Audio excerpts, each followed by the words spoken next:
ನಮಸ್ಕಾರ ಗೆಳೆಯರೆ, ಎಲ್ಲರೂ ಕೂಡ ನನ್ನ ಯೂಟ್ಯೂಬ್ ಚಾನಲ್ ಜ್ಞಾನ ಕಣಜಕ್ಕೆ ಮತ್ತೊಮ್ಮೆ ಸ್ವಾಗತ. ನಾವಿವತ್ತು ಡಿಸ್ಕಸ್ ಮಾಡ್ತಿರುವಂಥದ್ದು ಪೊಲೀಸ್ ಕಾನ್ಸ್ಟೇಬಲ್ ಹುದ್ದೆಗಳ ನೇಮಕಾತಿ 2019ರಲ್ಲಿ ಕೇಳಲಾದ ಭಾರತ ಸಂವಿಧಾನಕ್ಕೆ ಸಂಬಂಧಿಸಿದ ಪ್ರಶ್ನೆಗಳ ಬಗ್ಗೆ. ಮೊದಲನೇ ಪ್ರಶ್ನೆ ಬಂದುಬಿಟ್ಟು, ಕೆಳಗಿನವರುಗಳಲ್ಲಿ ಯಾರು ಭಾರತ ಮುಖ್ಯ ಚುನಾವಣಾ ಆಯುಕ್ತರನ್ನು ನೇಮಿಸುತ್ತಾರೆ ಅಂತ ಕೇಳಿರುವಂಥದ್ದು. ಇದಕ್ಕೆ ಸರಿಯಾದ ಉತ್ತರ ಬಂದುಬಿಟ್ಟು ಆಪ್ಷನ್ ಎ, ರಾಷ್ಟ್ರಪತಿಗಳು. ಭಾರತ ಚುನಾವಣೆಗಳು ಬರುವಂಥದ್ದು ಭಾಗ 15ರಲ್ಲಿ ವಿಧಿ 324ರಿಂದ 329 ತನಕ. ಈ ಒಂದು ಚುನಾವಣೆಗಳ ಅಂಡರಲ್ಲಿ ನಾವು ಕೇಂದ್ರ ಚುನಾವಣಾ ಆಯೋಗ ಮತ್ತು ರಾಜ್ಯ ಚುನಾವಣಾ ಆಯೋಗವನ್ನು ಕಾಣ್ತೀವಿ. ರಾಜ್ಯ ಚುನಾವಣಾ ಆಯೋಗ ಬಂದುಬಿಟ್ಟು ಕರ್ನಾಟಕದ್ದು 1993ರಲ್ಲಿ ಸ್ಥಾಪನೆಯಾಗಿರುವಂಥದ್ದು. ವಿಧಿ 324 ಬಂದುಬಿಟ್ಟು ಚುನಾವಣಾ ಆಯೋಗ ಇರುವಿಕೆ ಬಗ್ಗೆ ತಿಳಿಸುವಂಥದ್ದು. ಕೇಂದ್ರ ಚುನಾವಣಾ ಆಯೋಗ ಬಂದುಬಿಟ್ಟು ಜಾರಿಗೆ ಬಂದಿರುವಂಥದ್ದು 1950 ಜನವರಿ 25ರಂದು. ಇದರ ಒಂದು ಕೇಂದ್ರ ಕಚೇರಿ ಇರುವಂಥದ್ದು ದೆಹಲಿಯಲ್ಲಿ. ಇದು 324ನೇ ವಿಧಿ ಅಂಡರಲ್ಲಿ ಸ್ಥಾಪನೆ ಆಗಿರುವಂಥದ್ದು.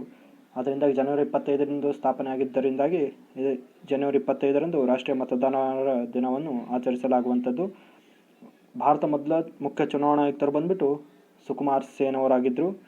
ಕೇಂದ್ರ ಚುನಾವಣಾ ಆಯೋಗದಲ್ಲಿ ಬಂದುಬಿಟ್ಟು 3 ಜನ ಇರ್ತಾರೆ. ಒಬ್ಬರು ಮುಖ್ಯ ಚುನಾವಣಾ ಆಯುಕ್ತರು ಮತ್ತು 2 ಆಯುಕ್ತರು.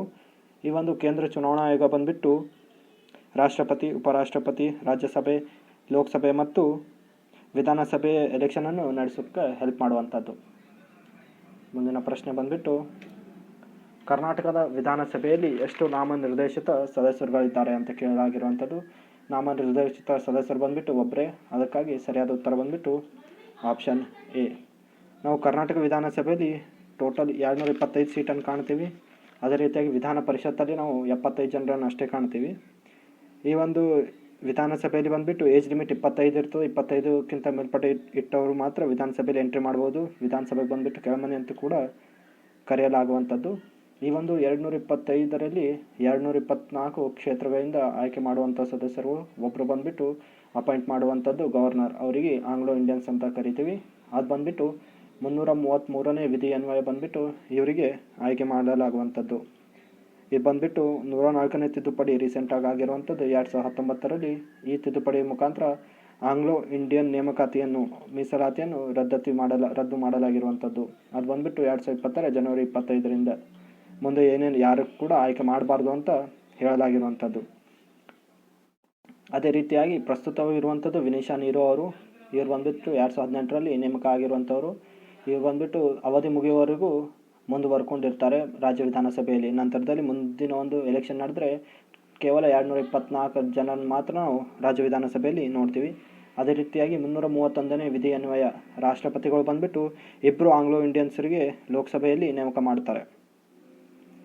ಮುಂದಿನ ಪ್ರಶ್ನೆ, ಭಾರತ ಸಂವಿಧಾನದ 8 ಶೆಡ್ಯೂಲ್ನಲ್ಲಿ ಎಷ್ಟು ಭಾಷೆಗಳಿವೆ ಅಂತ. 8th ಶೆಡ್ಯೂಲ್ ಬಂದುಬಿಟ್ಟು 22 ಭಾಷೆಗಳು ಪ್ರೆಸೆಂಟ್ ಇರುವಂಥದ್ದು. ಅದಕ್ಕಾಗಿ ಸರಿಯಾದ ಉತ್ತರ ಬಂದುಬಿಟ್ಟು ಆಪ್ಷನ್ ಡಿ. ಈ ಒಂದು 8ನೇ ಶೆಡ್ಯೂಲ್ ಬಂದುಬಿಟ್ಟು ಭಾಗ 17ರಲ್ಲಿ ನಾವು ಕಾಣ್ತೀವಿ.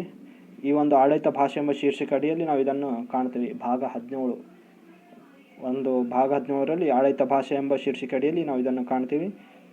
ಇದಕ್ಕೆ ಸಂಬಂಧಿಸಿದಂತೆ ಪ್ರಸ್ತುತ ಭಾರತ ಸಂವಿಧಾನ ಜಾರಿಗೆ ಬಂದಾಗ 8 ಶೆಡ್ಯೂಲ್ಗಳು, 8ನೇ ಶೆಡ್ಯೂಲ್ನೇ 14 ಭಾಷೆಗಳು ಮಾತ್ರ ಇದ್ದು. ಒಂದು 15ನೇ ಭಾಷೆಯಾಗಿ ಸಿಂಧಿ ಭಾಷೆ ಆಯ್ಕೆ ಆಗಿರುವಂಥದ್ದು.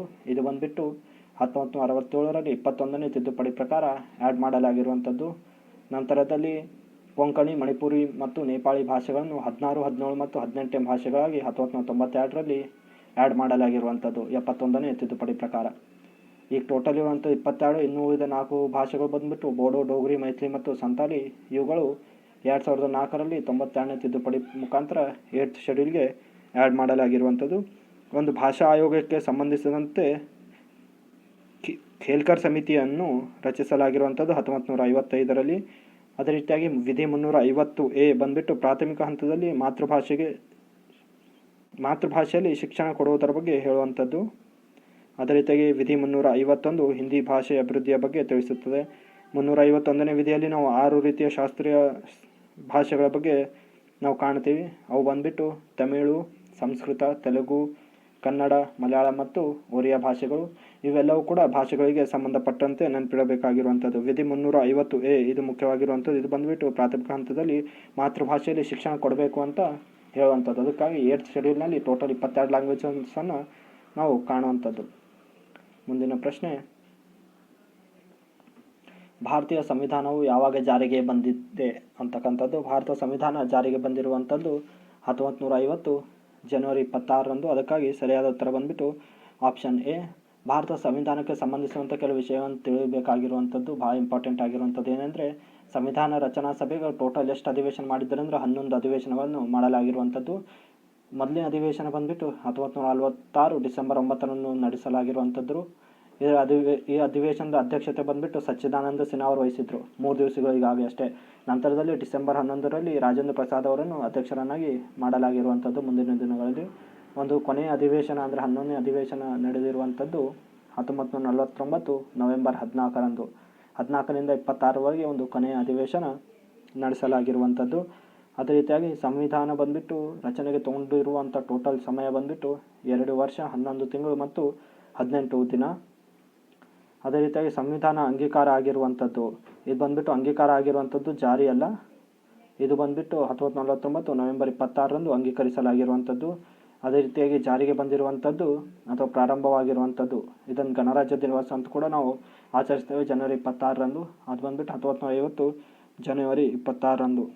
ಇನ್ನೂ ಕೆಲವೊಂದು ಇನ್ಫಾರ್ಮೇಷನ್ಸ್ ಅಂದರೆ, ಸಂವಿಧಾನ ರಚನಾ ಸಭೆಯಲ್ಲಿ ಭಾಗವಹಿಸಿದ ಟೋಟಲ್ 15 ಜನ ಮಹಿಳೆಯರು ಭಾಗವಹಿಸಿದರು. ಅದರಲ್ಲಿ ಒಬ್ಬರು ಮಾತ್ರ ಮುಸ್ಲಿಂ ಆಗಿದ್ದರು, ಅವರು ಅಂದರೆ ರಸೂಲಾ ಬೇಗಂ. ಈ ಒಂದು ಸಂವಿಧಾನ ರಚನೆ ಮಾಡೋಕ್ಕೆ ಟೋಟಲ್ ಎಷ್ಟು ಹಣ ಖರ್ಚಾಯಿತು ಅಂದರೆ 64 ಲಕ್ಷ ರೂಪಾಯಿಗಳು. ಸಂವಿಧಾನ ಒಂದು ಜಾರಿಗೆ ಬಂದಾಗ ಬಂದುಬಿಟ್ಟು 22 ಭಾಗಗಳಿದ್ದು ಭಾರತ ಸಂವಿಧಾನದಲ್ಲಿ 395 ವಿಧಿ ಮತ್ತು 8 ಅನುಸೂಚಿಗಳಿದ್ದವು.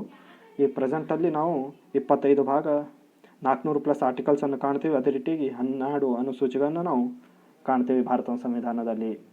ಮುಂದಿನ ಪ್ರಶ್ನೆ, ಯಾವ ಆರ್ಟಿಕಲ್ ಮೇರೆಗೆ ಮೂಲಭೂತ ಹಕ್ಕುಗಳನ್ನು ಜಾರಿಗೊಳಿಸಲು ಅಗತ್ಯವಿರುವ ರಿಟ್ಸನ್ನು ವಿತರಿಸಲು ಉಚ್ಚ ನ್ಯಾಯಾಲಯಗಳಿಗೆ ಅಧಿಕಾರ ನೀಡಲಾಗಿದೆ ಅಂತ. ಉಚ್ಚ ನ್ಯಾಯಾಲಯ ಅಂದರೆ ಹೈಕೋರ್ಟ್. ಹೈಕೋರ್ಟಿಗೆ ಬಂದುಬಿಟ್ಟು ನಮಗೆಲ್ಲ ಗೊತ್ತು 32nd ವಿಧಿ ಬಂದುಬಿಟ್ಟು ಮೂಲಭೂತ ಹಕ್ಕುಗಳಿಗೆ ತೊಂದರೆ ಆದರೆ ನಾವು ಹೈಕೋರ್ಟ್ ಅಥವಾ ಸುಪ್ರೀಂ ಕೋರ್ಟ್ಗೆ ಹೋಗ್ಬೋದು ಅಂತ ಹೇಳಲಾಗಿರುವಂಥದ್ದು. ಒಂದು ಹೈಕೋರ್ಟ್ ಅಂಡರಲ್ಲಿ ಆರ್ಟಿಕಲ್ 226 ಅಂಡರಲ್ಲಿ ಇವರು ಬಂದುಬಿಟ್ಟು ಒಂದು ರಿಟನ್ನು ಹೊರಡಿಸುವ ಅಧಿಕಾರ ಹೈಕೋರ್ಟ್ಗಳಿಗೆ ಇರುವಂಥದ್ದು. ಸಂವಿಧಾನಕ್ಕೆ ಹಕ್ಕುಗಳಿಗೆ ಸಂಬಂಧಿಸಿದಂತೆ ರಿಟ್ ಹೊರಡಿಸುವಂಥದ್ದು, ಮೂಲಭೂತ ಹಕ್ಕುಗಳಿಗೆ ಸಂಬಂಧಿಸಿದಂತೆ ರಿಟ್ ಹೊರಡಿಸುವ ಅಧಿಕಾರ ಬಂದುಬಿಟ್ಟು ಹೈಕೋರ್ಟ್ ಮತ್ತು ಸುಪ್ರೀಂ ಕೋರ್ಟ್ಗೆ ಇರುವಂಥದ್ದು. ಅದೇ ರೀತಿಯಾಗಿ 226 ಅಂಡರಲ್ಲಿ ಆರ್ಟಿಕಲ್ ಅಂಡರಲ್ಲಿ ಹೈಕೋರ್ಟ್ ಮತ್ತು ಸುಪ್ರೀಂ ಕೋರ್ಟ್ 139ನೇ ವಿಧಿ ಅಂಡರಲ್ಲಿ ಒಂದು ರಿಟ್ಟನ್ನು ಹೊರಡಿಸುವಂಥದ್ದು. ಅವು ಯಾವುವು ಅಂದರೆ 5 ರೀತಿಯ ರಿಟ್ಟನ್ನು ನಾವು ಕಾಣ್ತೀವಿ. ಹೆಪಿಯಸ್ ಕಾರ್ಪಸ್, ಬಂದಿ ಪ್ರತ್ಯಕ್ಷೀಕರಣ ಅಂತ 24 ಗಂಟೆಗಳಲ್ಲಿ ಪರ್ಸನ್ ಎಲ್ಲಿದ್ದರೂ ಕೂಡ ಬಂಧನಕ್ಕೊಳಗಾದರೆ ತಂದು ಕೋರ್ಟ್ ಮುಂದೆ ಪ್ರೊಡ್ಯೂಸ್ ಮಾಡಬೇಕಂತ ಹೇಳುವಂಥದ್ದು. ಮ್ಯಾಂಡಾಮಸ್, ಪರಮಾದೇಶ, ತಮ್ಮ ಕರ್ತವ್ಯ ನಿರ್ವಹಿಸಲು ಕೋರ್ಟ್ಗಳಿಗೆ ಅಥವಾ ಅಧಿಕಾರಿಗಳಿಗೆ ಹೇಳುವಂಥದ್ದು ಕೋರ್ಟ್. ಸರ್ಶ್ಯೂರಾರಿ, ಕೋವಾರೆಂಟು ಮತ್ತು ಪ್ರೊಹಿಬಿಷನ್ ಅನ್ನೋ ಒಂದು 5 ರಿಟ್ಗಳನ್ನು ನಾವು ಕಾಣ್ತೀವಿ. ಅದೇ ರೀತಿಗೆ ಹೈಕೋರ್ಟ್ಗಳ ಬಗ್ಗೆ ಇನ್ನೊಂದು ಸ್ವಲ್ಪ ತಿಳ್ಕೊಬೇಕಂದ್ರೆ, 1881ರ ಭಾರತೀಯ ಹೈಕೋರ್ಟ್ ಕಾಯ್ದೆ ಅನ್ವಯ 3 ಹೈಕೋರ್ಟನ್ನು ಸ್ಥಾಪಿಸಲಾಗಿರುವಂಥದ್ದು ಪ್ರಾರಂಭದಲ್ಲಿ ಭಾರತದಲ್ಲಿ. ಅದು ಬಂದುಬಿಟ್ಟು ಕೋಲ್ಕತ್ತಾ, ಬಾಂಬೆ ಮತ್ತು ಮದ್ರಾಸ್ಗಳಲ್ಲಿತ್ತು. ಪ್ರಸ್ತುತವಾಗಿ ಭಾರತದಲ್ಲಿ ನಾವು 25 ಹೈಕೋರ್ಟ್ಗಳನ್ನು ಕಾಣ್ತೀವಿ. ಅದೇ ರೀತಿಯಾಗಿ ಕರ್ನಾಟಕ ಹೈಕೋರ್ಟ್ ಸ್ಥಾಪನೆ ಆಗಿರುವಂಥದ್ದು 1884ರಲ್ಲಿ. ಇದು ಬಂದುಬಿಟ್ಟು ಇರುವಂಥದ್ದು ಕೇಂದ್ರ ಕಚೇರಿ ಬೆಂಗಳೂರಲ್ಲಿ. ಅದೇ ರೀತಿಯಾಗಿ ವಿಭಾಗೀಯ ಪೀಠ ಬಂದುಬಿಟ್ಟು ಕಲಬುರಗಿ ಮತ್ತು ಧಾರವಾಡಗಳಲ್ಲಿ ಕೂಡ ನಾವು ಕಾಣ್ತೀವಿ. ಈ ಪ್ರೆಸೆಂಟ್ ಹೈಕೋರ್ಟ್ನ ಚೀಫ್ ಜಸ್ಟಿಸ್ ಮುಖ್ಯ ನ್ಯಾಯಮೂರ್ತಿಗಳು ಇರುವಂಥದ್ದು ಋತುರಾಜ್ ಅವಸ್ಥಿ ಅವರು. ಟೋಟಲ್ ಜಡ್ಜ್ಗಳ ಸಂಖ್ಯೆ ಬಂದುಬಿಟ್ಟು 45. ಹೈಕೋರ್ಟ್ ನ್ಯಾಯಾಧೀಶರ ನೇಮಕಾತಿ ಬಗ್ಗೆ ಭಾರತ ಸಂವಿಧಾನದ 217ನೇ ವಿಧಿಯಲ್ಲಿ ನಾವು ಕಾಣ್ತೀವಿ. ಒಂದು ಮುಖ್ಯ ನ್ಯಾಯಾಧೀಶರು ಮತ್ತು ನ್ಯಾಯಾಧೀಶರು ಬಂದುಬಿಟ್ಟು 62 ಏಜ್ ಆಗುವವರೆಗೂ ತಮ್ಮ ಅಧಿಕಾರದಲ್ಲಿ ಇರ್ತಾರೆ ಅಂತ ಉಚ್ಚ ನ್ಯಾಯಾಲಯದ ಬಗ್ಗೆ ನಾವು ಇಷ್ಟೆಲ್ಲವನ್ನು ತಿಳ್ಕೊಬೇಕಾಗಿರುವಂಥದ್ದು. ಮುಂದಿನ ಪ್ರಶ್ನೆ ಬಂದುಬಿಟ್ಟು, ರಾಷ್ಟ್ರಪತಿಗಳಿಗಿರುವ ಕ್ಷಮಾದಾನ ನೀಡುವ ಅಧಿಕಾರವನ್ನು ಭಾರತ ಸಂವಿಧಾನದ ಯಾವ ಆರ್ಟಿಕಲ್ನಲ್ಲಿ ವ್ಯಾಖ್ಯಾನಿಸಲಾಗಿದೆ ಅಂತ. ಭಾರತ ಒಂದು ಆರ್ಟಿಕಲ್ 72ರಲ್ಲಿ ನಾವು ಇದರ ಬಗ್ಗೆ ಕಾಣ್ತೀವಿ. ಅದಕ್ಕಾಗಿ ಸರಿಯಾದ ಉತ್ತರ ಬಂದುಬಿಟ್ಟು ಆಪ್ಷನ್ ಎ. ಈ ಒಂದು ಕ್ಷಮಾದಾನ ಅಧಿಕಾರ ಬರುವಂಥದ್ದು ರಾಷ್ಟ್ರಪತಿಯ ನ್ಯಾಯಾಂಗ ಅಧಿಕಾರದ ಅಂಡರಲ್ಲಿ. ಈ ಒಂದು ನ್ಯಾಯಾಂಗ ಅಧಿಕಾರ ಅಂತಂದರೆ ರಾಷ್ಟ್ರಪತಿಗಿರುವಂಥ 3 ಅಧಿಕಾರಗಳನ್ನು ನಾವು ಡಿವೈಡ್ ಮಾಡ್ತೀವಿ. ಅದಂದರೆ ಕಾರಂಗಿ ಅಧಿಕಾರ ಅಂದರೆ ಅಪಾಯಿಂಟ್ ಮಾಡುವಂಥದ್ದು ಬೇರೆಯವರಿಗೆ, ಚೀಫ್ ಮಿನಿಸ್ಟರ್ ಆಗಿರಲಿ, ಅವರ ಒಂದು chief minister PM prime minister ಆಗಿರಲಿ ಅಥವಾ ಅಟಾರ್ನಿ ಜನರಲ್ ಆಗಿರಲಿ, ಇವರ ನೇಮಕ ಮಾಡುವುದೆಲ್ಲ ಕಾರಂಗಿ ಅಧಿಕಾರ. ನ್ಯಾಯಾಂಗೀಯ ಅಧಿಕಾರ ಬಂದುಬಿಟ್ಟು ಇದೆ 72ನೇ ವಿಧಿ ಅಂಡರಲ್ಲಿ ಶಿಕ್ಷೆ ರದ್ದು ಮಾಡುವಂಥದ್ದು. ರಾಷ್ಟ್ರಪತಿಗೆ ಮಾತ್ರ ಒಂದು ಜೀವಾವಧಿ ಶಿಕ್ಷೆಗೆ ರದ್ದು ಮಾಡುವ ಅಥವಾ ಅದನ್ನು ರಿಡ್ಯೂಸ್ ಮಾಡುವ ಅಧಿಕಾರ ಇರುವಂಥದ್ದು. 76ನೇ ವಿಧಿಯಲ್ಲಿ ಅಂಡರಲ್ಲಿ ಅಟಾರ್ನಿ ಜನರಲ್ ನೇಮಕ ಮಾಡುವುದು ಕೂಡ ನ್ಯಾಯಾಂಗೀಯ ಅಧಿಕಾರದಲ್ಲಿ ಬರುತ್ತದೆ. ಅದೇ ರೀತಿಯಾಗಿ 124ನೇ ವಿಧಿ ಅನ್ವಯ ಮುಖ್ಯ ನ್ಯಾಯಮೂರ್ತಿಗಳ ನೇಮಕ, ಮತ್ತಂದರೆ 217ನೇ ವಿಧಿ ಅನ್ವಯ ಹೈಕೋರ್ಟ್ ಮುಖ್ಯ ನ್ಯಾಯಮೂರ್ತಿಗಳ ನೇಮಕ ಮಾಡುವ ಅಧಿಕಾರ ರಾಷ್ಟ್ರಪತಿಗೆ ಇರುವಂಥದ್ದು. ಇವೆಲ್ಲವೂ ಕೂಡ ನ್ಯಾಯಾಂಗ ಅಧಿಕಾರದಲ್ಲಿ ನಾವು ಕಾಣ್ತೀವಿ. ಅದೇ ರೀತಿಯಾಗಿ ಹಣಕಾಸಿನ ಅಧಿಕಾರ ಕೂಡ ನಾವು ರಾಷ್ಟ್ರಪತಿ ಅಧಿಕಾರದ ಒಂದು ಇದರಲ್ಲಿ ಕಾಣ್ತೀವಿ. 72ನೇ ವಿಧಿ ಅನ್ವಯ ರಾಷ್ಟ್ರಪತಿಗಳು ಅಪರಾಧಿಗಳಿಗೆ ನೀಡಿದ ಶಿಕ್ಷೆ ಕಡಿಮೆ ಮಾಡುವ ಮತ್ತು ಮರಣ ದಂಡನೆಯಂತಹ ಶಿಕ್ಷೆಯನ್ನು ರದ್ದು ಮಾಡುವ ಅಧಿಕಾರ ಇರುವಂಥದ್ದು. ರಾಜ್ಯಪಾಲರಿಗೆ ಬಂದುಬಿಟ್ಟು 161ನೇ ವಿಧಿ ಅನ್ವಯ ಅವ್ರ ವ್ಯಾಪ್ತಿಗೆ ಬರುವ ಪ್ರಕರಣಗಳಲ್ಲಿ ಕ್ಷಮಾದಾನ ನೀಡುವ ಅಧಿಕಾರವನ್ನು ಅವರು ಹೊಂದಿರ್ತಾರೆ ಅನ್ನುವಂಥದ್ದು. ಮುಂದಿನ ಪ್ರಶ್ನೆ ಬಂದುಬಿಟ್ಟು ಭಾರತ ರಾಷ್ಟ್ರಪತಿಗಳಾಗಲು ಕನಿಷ್ಠ ಅರ್ಹ ವಯಸ್ಸು ಎಷ್ಟು ಅಂತ. ಭಾರತ ರಾಷ್ಟ್ರಪತಿಗಳಾಗಬೇಕಂದ್ರೆ ಏಜ್ ಲಿಮಿಟ್ ಕೂಡ ಹೊಂದಿರುವಂಥದ್ದು. ಅದು ಬಂದುಬಿಟ್ಟು ಆಪ್ಷನ್ ಸಿ 35 ವರ್ಷ. 25 ವರ್ಷ ಬಂದುಬಿಟ್ಟು PM ಆಗಿರಲಿ ಅಥವಾ ಚೀಫ್ ಮಿನಿಸ್ಟರ್ ಆಗಿರಲಿ, MLA MP ಗಳಾಗೋಕ್ಕೆ ಒಂದು ಇರುವಂಥ ಏಜ್ ಲಿಮಿಟು. 30 ಬಂದುಬಿಟ್ಟು ವಿಧಾನ ಪರಿಷತ್ ಮತ್ತು ರಾಜ್ಯಸಭೆಗೆ ಇರುವಂಥ ಏಜ್ ಲಿಮಿಟು. 35 ಬಂದುಬಿಟ್ಟು ರಾಷ್ಟ್ರಪತಿ, ಉಪರಾಷ್ಟ್ರಪತಿ ಮತ್ತು ಗವರ್ನರ್ಗಳಿಗಿರುವಂಥ ಒಂದು ಏಜ್ ಲಿಮಿಟು. ಅದಕ್ಕಾಗಿ ಇಲ್ಲಿ ಸರಿಯಾದ ಉತ್ತರ ಬಂದುಬಿಟ್ಟು ಆಪ್ಷನ್ ಸಿ 35. ಮುಂದಿನ ಪ್ರಶ್ನೆ, ಭಾರತ ಸಂವಿಧಾನದ ಪ್ರಕಾರ ಮತದಾನದ ಕನಿಷ್ಠ ವಯಸ್ಸು ಎಷ್ಟು ಅಂತ ಕೇಳಲಾಗಿರುವಂಥದ್ದು. ನಮಗೆಲ್ಲ ಗೊತ್ತು, ವೋಟಿಂಗ್ ಅಧಿಕಾರ ಭಾರತದಲ್ಲಿ ಕೊಡಲಾಗಿರುವಂಥದ್ದು ಏಜ್ ಫ್ಯಾಕ್ಟರ್ ಮೇಲೆ. ಅದು ಬಂದುಬಿಟ್ಟು 18 ವರ್ಷ. ಆಪ್ಷನ್ ಬಿ ಸರಿಯಾದ ಉತ್ತರ. ಇದೊಂದು ಬಂದುಬಿಟ್ಟು ರಾಜೀವ್ ಗಾಂಧಿಯವರು ಮಾಡಿರುವಂಥದ್ದು. ರಾಜೀವ್ ಗಾಂಧಿಯವರು ಬಂದುಬಿಟ್ಟು 61ನೇ ತಿದ್ದುಪಡಿ 1988ರಲ್ಲಿ ಮತದಾನದ ವಯಸ್ಸನ್ನು 21ರಿಂದ 18ಕ್ಕೆ ಇಳಿಸಲಾಗಿರುವಂಥದ್ದು. ಇದಕ್ಕಿಂತ ಮುಂದೆ 21 ವರ್ಷ ಮತದಾನ ವಯಸ್ಸಿತ್ತು. ರಾಜೀವ್ ಗಾಂಧಿಯವರು ತಾವು PM ಆಗಿರುವಾಗ ಈ ಒಂದು ಏಜ್ ಲಿಮಿಟನ್ನು 21ರಿಂದ 18ಕ್ಕೆ ಇಳಿಸಲಾಗಿರುವಂಥದ್ದು. 18 ವರ್ಷ ತುಂಬಿದ ಪ್ರತಿಯೊಬ್ಬ ಯುವಕ ಕೂಡ ತನಗೆ ಇಷ್ಟವಿರುವಂಥ ಒಬ್ಬ ವ್ಯಕ್ತಿಗೆ ವೋಟ್ ಮಾಡುವ ಅಧಿಕಾರ ಭಾರತ ಸಂವಿಧಾನವನಿಗೆ ನೀಡಿರುವಂಥದ್ದು. ಮುಂದಿನ ಪ್ರಶ್ನೆ, ಇವರುಗಳಲ್ಲಿ ಯಾರು ರಾಜ್ಯದ ರಾಜ್ಯಪಾಲರುಗಳನ್ನು ನೇಮಿಸುತ್ತಾರೆ ಅಂತ. ರಾಜ್ಯದ ರಾಜ್ಯಪಾಲರನ್ನು ನೇಮಿಸುವಂಥದ್ದು ರಾಷ್ಟ್ರಪತಿಗಳು. ಪ್ರಧಾನಮಂತ್ರಿಯ ಸಲಹೆ ಮೇರೆಗೆ ಅಪಾಯಿಂಟ್ ಮಾಡುವಂಥದ್ದು. ಆದರೆ ಅಪಾಯಿಂಟ್ ಮಾಡುವಂಥವ್ರು ರಾಷ್ಟ್ರಪತಿ. ಅದಕ್ಕಾಗಿ ಆಪ್ಷನ್ ಎ ರಾಂಗ್ ಆಗುತ್ತೆ. ಭಾರತದ ಮುಖ್ಯ ನ್ಯಾಯಮೂರ್ತಿ ಮತ್ತು ನ್ಯಾಯಮೂರ್ತಿಗಳು ಯಾರಿಗೂ ಕೂಡ ಅಪಾಯಿಂಟ್ ಮಾಡೋಂಗಿಲ್ಲ. ಇವರು ನ್ಯಾಯಾಂಗ ಅಧಿಕಾರದಲ್ಲಿ ಇವರು ಇರ್ತಾರೆ. ಅದಕ್ಕಾಗಿ ಇಲ್ಲಿ ಸರಿಯಾದ ಉತ್ತರ ಬಂದುಬಿಟ್ಟು ಆಪ್ಷನ್ ಬಿ. 155ನೇ ವಿಧಿಯ ಅನ್ವಯ ರಾಷ್ಟ್ರಪತಿಗಳು ರಾಜ್ಯಪಾಲರನ್ನು ನೇಮಕ ಮಾಡುತ್ತಾರೆ. ಅದೇ ರೀತಿಯಾಗಿ 124ನೇ ವಿಧಿ ಅನ್ವಯ ಸುಪ್ರೀಂ ಕೋರ್ಟ್ನ ಮುಖ್ಯ ನ್ಯಾಯಾಧೀಶರನ್ನು ರಾಷ್ಟ್ರಪತಿಯವರು ನೇಮಿಸುತ್ತಾರೆ. 54ನೇ ವಿಧಿಯ ಅನ್ವಯ ಮತದಾನ ವರ್ಗದ ಮೂಲಕ ರಾಷ್ಟ್ರಪತಿ ಆಯ್ಕೆ ಅವಕಾಶ ಮಾಡಿಕೊಡಲಾಗಿರುವಂಥದ್ದು ಭಾರತ ಸಂವಿಧಾನದಲ್ಲಿ. ಅದೇ ರೀತಿಯಾಗಿ ವಿಧಿ 74 ಬಂದುಬಿಟ್ಟು ಪ್ರಧಾನಮಂತ್ರಿಯವರ ಆಯ್ಕೆ. 74 ಮತ್ತು 75 ಪ್ರಧಾನಮಂತ್ರಿ ಮತ್ತು ಅವರ ಮಂತ್ರಿಮಂಡಲದ ನೇಮಕಾತಿಯ ಬಗ್ಗೆ ತಿಳಿಸಿಕೊಡುವಂಥದ್ದು. ಮುಂದಿನ ಪ್ರಶ್ನೆ, ಭಾರತೀಯ ಸಂವಿಧಾನದ ಯಾವ ಕಲಂ ಪಕ್ಷಾಂತರ ವಿರೋಧಿ ವಿಧಿಯನ್ನು ಒಳಗೊಂಡಿರುತ್ತದೆ ಅಂತ. ಪಕ್ಷಾಂತರ ವಿರೋಧಿ ಬಂದುಬಿಟ್ಟು 10ನೇ ಒಂದು ಕಲಂ ಹೊಂದಿರುವಂಥದ್ದು ಶೆಡ್ಯೂಲ್. ಅದಕ್ಕಾಗಿ ಆಪ್ಷನ್ ಸಿ ಸರಿಯಾದ ಉತ್ತರ. ಇದನ್ನು ತಂದಿರುವಂಥದ್ದು ರಾಜೀವ್ ಗಾಂಧಿಯವರು. ರಾಜೀವ್ ಗಾಂಧಿಯವರು ತಾವು ಅಧಿಕಾರದಲ್ಲಿರುವಾಗ 52ನೇ ತಿದ್ದುಪಡಿ ಮಾಡಿದ್ರು. ಅದು ಬಂದುಬಿಟ್ಟು 1985ರಲ್ಲಿ ಸಂವಿಧಾನದ 10ನೇ ಅನುಸೂಚಿಯಲ್ಲಿ ಇದನ್ನು ಸೇರಿಸಲಾಗಿರುವಂಥ. ಇದಕ್ಕೆ ಪಕ್ಷಾಂತರ ನಿಷೇಧ ಕಾಯ್ದೆ ಅಂತ ಕೂಡ ಕರೆಯಲಾಗುವಂಥದ್ದು. ರಾಜೀವ್ ಗಾಂಧಿ ಬಗ್ಗೆ ಇನ್ನೊಂದು ಸ್ವಲ್ಪ ತಿಳ್ಕೊಬೇಕಂದ್ರೆ, ರಾಜೀವ್ ಗಾಂಧಿ ಒಂದು ಸಮಾಧಿಗೆ ನಾವು ವೀರಭೂಮಿ ಅಂತ ಕರಿತೀವಿ. ಇವರು ಬಂದುಬಿಟ್ಟು 1986ರಲ್ಲಿ ರಾಷ್ಟ್ರೀಯ ಶಿಕ್ಷಣ ನೀತಿಯನ್ನು ಮೊಟ್ಟ ಮೊದಲ ಬಾರಿಗೆ ಜಾರಿಗೆ ತಂದಿದ್ದು ರಾಜೀವ್ ಗಾಂಧಿಯವರು. ಅದೇ ರೀತಿಯಾಗಿ ಈಗಾಗಲೇ ಹೇಳಿದಂಗೆ 61ನೇ ತಿದ್ದುಪಡಿ ಪ್ರಕಾರ 1988ರಲ್ಲಿ ಮತದಾನದ ವಯಸ್ಸು 21ರಿಂದ 18ಕ್ಕೆ ಇವರು ಇಳಿಸಿದ್ರು. ಅದೇ ರೀತಿಯಾಗಿ 1985ರಲ್ಲಿ ಇಂದಿರಾ ಗಾಂಧಿ ರಾಷ್ಟ್ರೀಯ ಮುಕ್ತ ವಿಶ್ವವಿದ್ಯಾಲಯ ಕೂಡ ಇವರು ಸ್ಥಾಪಿಸಿದ್ರು. ರಾಜೀವ್ ಗಾಂಧಿಯವರ ಜನ್ಮದಿನವನ್ನು ರಾಷ್ಟ್ರೀಯ ಸದ್ಭಾವನಾ ದಿವಸ್ ಅಂತ ಕೂಡ ಆಚರಿಸಲಾಗುವಂಥದ್ದು. ಅದು ಅಂದರೆ ಆಗಸ್ಟ್ 20ರಂದು. ಅದಕ್ಕಾಗಿ ರಾಜೀವ್ ಗಾಂಧಿಯವರು ಒಂದು PM ಆಗಿದ್ದಾಗ ಬಹಳಷ್ಟು ಒಳ್ಳೆಯ ಕಾರ್ಯಗಳನ್ನು ಅವರು ಮಾಡಿರುವಂಥದ್ದು. ಇದರಲ್ಲಿ ಮುಖ್ಯವಾಗಿರುವಂಥದ್ದು ಅಂದರೆ 52ನೇ ತಿದ್ದುಪಡಿ ಪ್ರಕಾರ ಪಕ್ಷಾಂತರ ನಿಷೇಧ ಕಾಯ್ದೆ. ಅದೇ ರೀತಿಯಾಗಿ ನಾವು 8ನೇ ಅನುಸೂಚಿಯಲ್ಲಿ 22 ಅಧಿಕೃತ ಭಾಷೆಗಳನ್ನು ನಾವು ಕಾಣ್ತೀವಿ. 9ನೇ ಅನುಸೂಚಿಯಲ್ಲಿ ಭೂ ಸುಧಾರಣೆ ಬಗ್ಗೆ ಕಾಣ್ತೀವಿ.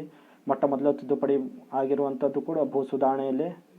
ಅದೇ ರೀತಿಯಾಗಿ 10ನೇ ಅನುಸೂಚಿ ಬಂದುಬಿಟ್ಟು ಪಕ್ಷಾಂತರ ನಿಷೇಧ ಕಾಯ್ದೆಯನ್ನು ನಾವು ಕಾಣ್ತೀವಿ. 2ನೇ ಅನುಸೂಚಿಯಲ್ಲಿ ಸಂಬಳ ಮತ್ತು ಸವಲತ್ತುಗಳು ರಾಷ್ಟ್ರಪತಿ, ಉಪರಾಷ್ಟ್ರಪತಿ, ಪ್ರಧಾನಮಂತ್ರಿ, ಮುಖ್ಯ ನ್ಯಾಯಮೂರ್ತಿಗಳು, ಸುಪ್ರೀಂ ಕೋರ್ಟ್ ಮತ್ತು ಹೈಕೋರ್ಟ್ನ ಮುಖ್ಯ ನ್ಯಾಯಮೂರ್ತಿಗಳು ಸಂಬಳ ಮತ್ತು ಸವಲತ್ತುಗಳ ಬಗ್ಗೆ ತಿಳಿಸುವಂಥದ್ದು 2ನೇ ಅನುಸೂಚಿ. ಮುಂದಿನ ಪ್ರಶ್ನೆ, ರಾಜ್ಯವೊಂದರ ವಿಧಾನ ಪರಿಷತ್ತು ಆ ರಾಜ್ಯದ ವಿಧಾನಸಭಾ ಒಟ್ಟು ಸದಸ್ಯರ ಸಂಖ್ಯೆಯ 1/3ಗಿಂತ ಹೆಚ್ಚಾಗಿರದ ಮತ್ತು ಯಾವುದೇ ಸನ್ನಿವೇಶದಲ್ಲೂ 40ಕ್ಕಿಂತ ಕಡಿಮೆಯಿಲ್ಲದ ಸಂಖ್ಯೆಯ ಸದಸ್ಯರನ್ನು ಒಳಗೊಂಡಿರುತ್ತದೆ ಅಂತ ಹೇಳಲಾಗಿರುವಂಥದ್ದು. ಆಪ್ಷನ್ ಬಿ ಬಂದುಬಿಟ್ಟು ಆ ರಾಜ್ಯದ ವಿಧಾನಸಭೆ ಒಟ್ಟು ಸದಸ್ಯರ ಸಂಖ್ಯೆಯ 1/4ಗಿಂತ ಹೆಚ್ಚಾಗಿರದ ಮತ್ತು ಯಾವುದೇ ಸನ್ನಿವೇಶದಲ್ಲೂ 40ಕ್ಕಿಂತ ಕಡಿಮೆ ಇಲ್ಲದ ಸಂಖ್ಯೆಯ ಸದಸ್ಯರನ್ನು ಒಳಗೊಂಡಿರುತ್ತದೆ ಅಂತ ಹೇಳಲಾಗಿರುವಂಥದ್ದು. ಮೂರನೇದು, ಆ ರಾಜ್ಯದ ವಿಧಾನಸಭೆ ಒಟ್ಟು ಸದಸ್ಯರ 1/12ಗಿಂತ ಹೆಚ್ಚಾಗಿರದ ಸಂಖ್ಯೆಯ ಸದಸ್ಯರನ್ನು ಒಳಗೊಂಡಿರುತ್ತದೆ ಅಂತ ಹೇಳಲಾಗಿರುವಂಥದ್ದು. ಆಪ್ಷನ್ ಡಿ ಮೇಲೆ ಯಾವುದು ಅಲ್ಲ ಅಂತ. ಯಾವುದೇ ಒಂದು ವಿಧಾನ ಪರಿಷತ್ತು ಬಂದುಬಿಟ್ಟು ಪ್ರಮುಖವಾಗಿ ಒಂದು ಕಂಡೀಷನ್ ಇರುವಂಥದ್ದು ಏನು, 91ನೇ ತಿದ್ದುಪಡಿ ಪ್ರಕಾರ ಇದನ್ನು ಆ್ಯಡ್ ಮಾಡಲಾಗಿರುವಂಥದ್ದು. ಅದು ಅಂದರೆ 1/3ಗಿಂತ ಹೆಚ್ಚಿರಬಾರ್ದು ಅಂತ. ರಾಜ್ಯ ವಿಧಾನಸಭೆಯಲ್ಲಿ ಎಷ್ಟು ಸದಸ್ಯರಿದ್ದಾರೋ ಅದಕ್ಕಿಂತ 1/3ಗಿಂತ ಹೆಚ್ಚಿರಬಾರ್ದು, ಇನ್ಕ್ಲೂಡಿಂಗ್ ಪ್ರಧಾನಮಂತ್ರಿ ಅವ್ರಿಗೆ ಇನ್ಕ್ಲೂಡಿಂಗ್ಗಿಂತ 1/3ಗಿಂತ ಹೆಚ್ಚಿರಬಾರ್ದು ಅಂತ ಹೇಳಲಾಗಿರುವಂಥದ್ದು. ಅದಕ್ಕಾಗಿ ಇದು ಬಂದುಬಿಟ್ಟು 1/4 ಮತ್ತು 1/2 ರಾಂಗ್ ಆಗುತ್ತೆ, 1/3 ಕರೆಕ್ಟ್ ಆಗಿರುವಂಥದ್ದು. ಮುಂದೆ ಬಂದುಬಿಟ್ಟು 40ಕ್ಕಿಂತ ಕಡಿಮೆ ಎಲ್ಲದ ಸಂಖ್ಯೆಯು ಸದಸ್ಯರನ್ನು ಒಳಗೊಂಡಿರುತ್ತದೆ ಅಂತ. 40ಕ್ಕಿಂತ ಕಡಿಮೆ ಇರಲಾರ್ದು ಒಳಗೊಂಡಿರಬೇಕು, ಆದರೆ ಕೆಲವೊಂದು ಸ್ಟೇಟ್ಗಳಲ್ಲಿ ಇದನ್ನು ಎಕ್ಸೆಪ್ಷನ್ ಆಗಿಟ್ಟಿರುವಂಥದ್ದು, ಕೆಲವೊಂದು ಸ್ಟೇಟ್ಗಳಲ್ಲಿ ಸಂಖ್ಯೆ ಭಾಳ ಕಡಿಮೆ ಇರುವಂಥದ್ದು. ಸೊ ಇದು ಮ್ಯಾಟ್ರ್ ಆಗಂಗಿಲ್ಲ ಇಲ್ಲಿ ಸರಿಯಾದ ಉತ್ತರ ಬಂದುಬಿಟ್ಟು ಆಪ್ಷನ್ ಎ ಆಗಿರುವಂಥದ್ದು. ಕರ್ನಾಟಕದಲ್ಲಿ ನಾವು ನೋಡ್ಬೋದು ವಿಧಾನಸಭೆಯಲ್ಲಿ 225 ಜನರಿದ್ದಾರೆ. ಅದೇ ರೀತಿಯಾಗಿ ವಿಧಾನ ಪರಿಷತ್ತಲ್ಲಿ 75, 225/3 ಮಾಡಿದ್ರೆ ನಾವು 75 ನಾವು ಕಾಣ್ತೀವಿ. ಈ ಒಂದು ವಿಧಾನ ಪರಿಷತ್ನ ಸದಸ್ಯರ ಅಧಿಕಾರಾವಧಿ ಬಂದುಬಿಟ್ಟು 6 ವರ್ಷ ಆಗಿರುವಂಥದ್ದು. ಇಲ್ಲಿ ಸರಿಯಾದ ಉತ್ತರ ಬಂದುಬಿಟ್ಟು ಆಪ್ಷನ್ ಎ.